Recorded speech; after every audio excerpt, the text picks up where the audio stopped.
ake ngiphindze nginivusele phindze namhlanje ekuseni ukuvuka udle ekwathi angilisho leli gama vuka udle idolo ke sigcine sibuka iplan la Sathane lekuthela umuntu phasi but sathola lokuthi usebenzisa indlela leting 3 usebenzisa emehlo the last of the eye egameni lika Jesu asebenzise inyama yethu gosamba ngakhe bafundisi labe ba powerful labathelwe phasi tinghanuko tenyama yenkulunkulu wami bese kuba number 3 bangakhi finze futhi bafundisi lababe ne pride labanye baze batinikela kubomami water because bafuna kuba bakhulu labanye baze babe banema bodyguards uyamangala ukuthi hawu lo mfundisi unema bodyguards la because of pride bafuna kuba bakhulu kunalabanye egameni lika Jesu ngifuna ke kuvetela ukuthi some temptations are appealing and attractive but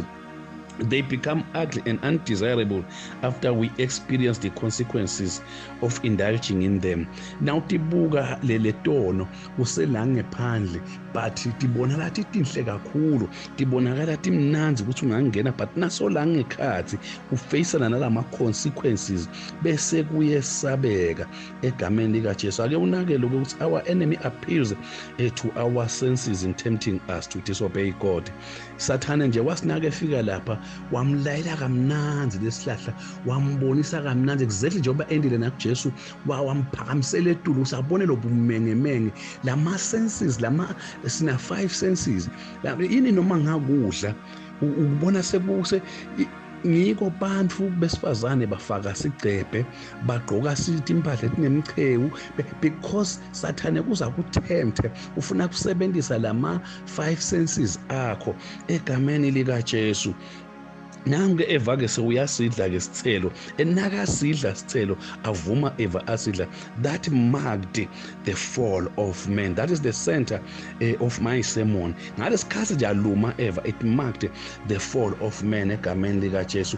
Lokhu ngiphica ke nginaku lokuvela lapha ku 1 Timothy chapter 2 verse number 14 lokuthi Adam wema wabukela and ubukela from the beginning up to the end umile uyabukela and he's the one lobeyaliwe but he decided to observe, he decided to be passive nje abukele nemanga lashitiwe nako konke uyema uyabukela. This is exactly what men do today. Emadoda ayema abukele akenti lutho nje emakhaya bathatha iremote bahlale kusofa batibukele iTV bamshiye umama aphishaneke nemsebenzi because amadoda angatlosi akanjani sizengena etinkinga nje Adam akakhulumi ngani akhulume leqinisa egameni lika Jesu. Kodwa ke lengifunza ko la kuyena lo verse number 6 ngifunza lokuthi Adam proved to disbelieve God but openly believed the serpent. Uyalati iqiniso umvile uNkulunkulu akhuluma uyamuva Sathane but instead of amphikise ukubelivela kuSathane kunekubelieve uNkulunkulu egameni lika Jesu. Bese ngidlulela ke ku verse number 7 la kuthi khona their eyes opened egameni lika Jesu.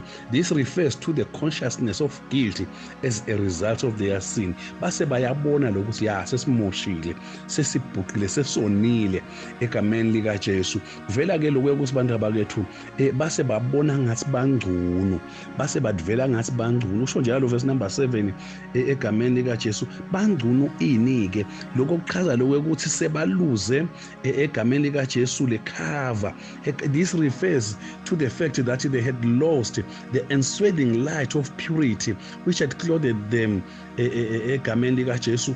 Ngithanza legama leli la enswathing lesengilisebenzisile la even now we enswatha noma uswedlisha egama usuke uyicover like njengemntwana lomncane nani imgoqotile namgoqote kahle sizigets enswathing egameni lika Jesu icover lento lena uyamcover uyambhandisha kahle uyamgoqota le light ke yaNkulunkulu ke le purity le moya waNkulunkulu wawubagoqote kamnanzi ngakho-ke nasebadla lesidlo nasebadla lesithelo kwase kuyakhumuleka-ke ke le khava labe bakhave-ke ngayo bathi vele lokwekuthi sebangcono seba-vulnerable egameni likaJesu Kristu. Uthi-ke na ukhuluma lo verse number 7 uthi base batithungela-ke emacembe badakhela i-apron kuthi bathi vale bazalwane angifuni-ke kukuye ngakuloko egameni likaJesu. Noma ngabe ungenda uzame ukuthi philisa kahle